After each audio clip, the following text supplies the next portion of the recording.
The United States has deployed the Typhon missile system in the Philippines, a move that has significantly heightened tensions with China and reshaped regional security dynamics.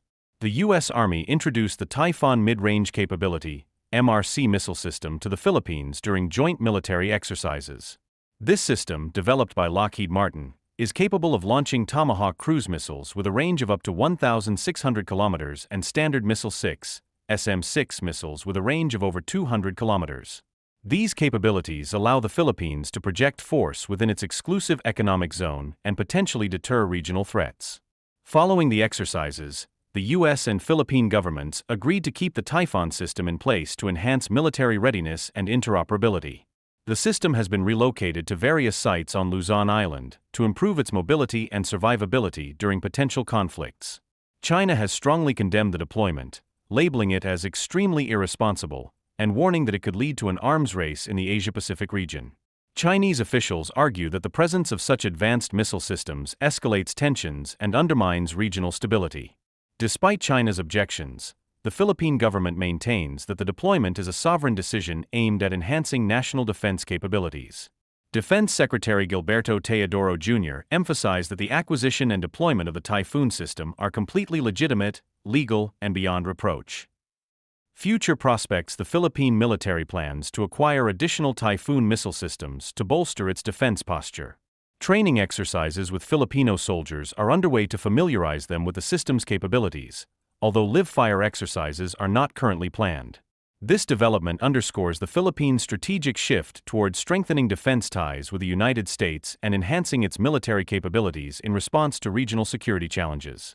U.S. Indo-Pacific Command, Hawaii. The United States will deploy its Typhon missile launchers, which can fire multi-purpose missiles up to thousands of kilometers, in the Philippines if Manila agrees to the deployment, a U.S. defense official said.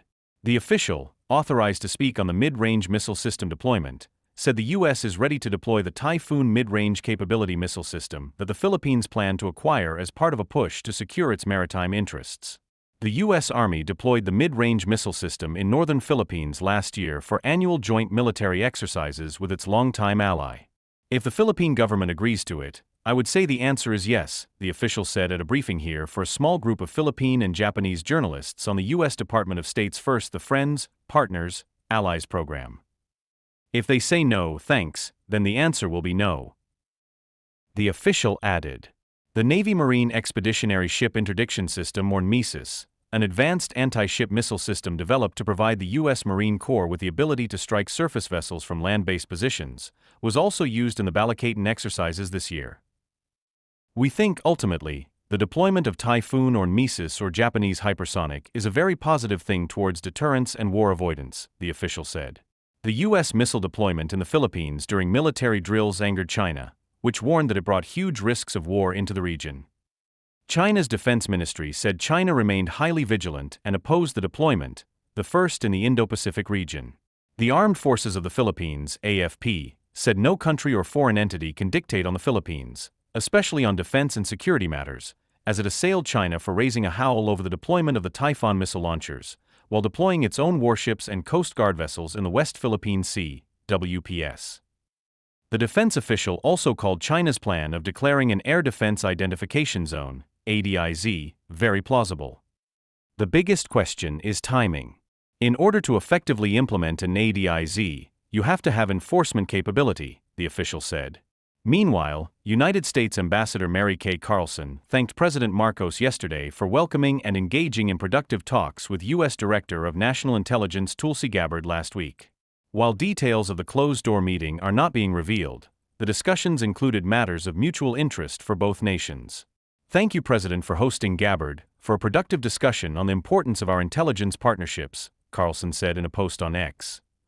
Carlson said Gabbard also met with National Security Advisor Eduardo Ano, Foreign Affairs Secretary Enrique Manalo, Defense Secretary Gilbert Teodoro Jr. and Interior Secretary John Vic Ramulla. Tariela hits VP. Meanwhile, Philippine Coast Guard Commodore J. Tariela took a swipe at Vice President Sara Duterte, saying Filipinos should not give in to traitors, who remain silent amid China's aggression in the West Philippine Sea. In a post on his X account on June 12, Independence Day, Tariela shared an online story that contained an appeal by the Vice President for Filipinos to not surrender this freedom to traitors. We proudly showcased Filipino freedom to the world. Let us not surrender this freedom to traitors and those who have no concern for our people and our nation, Duterte said in her Independence Day message. Tariella said he agreed with Duterte's insights. We must not relinquish our freedom to traitors, particularly to those public officials who remain silent in the face of China's aggression in the West Philippine Sea, he said. Michael Punongbayan, Gayo Wong.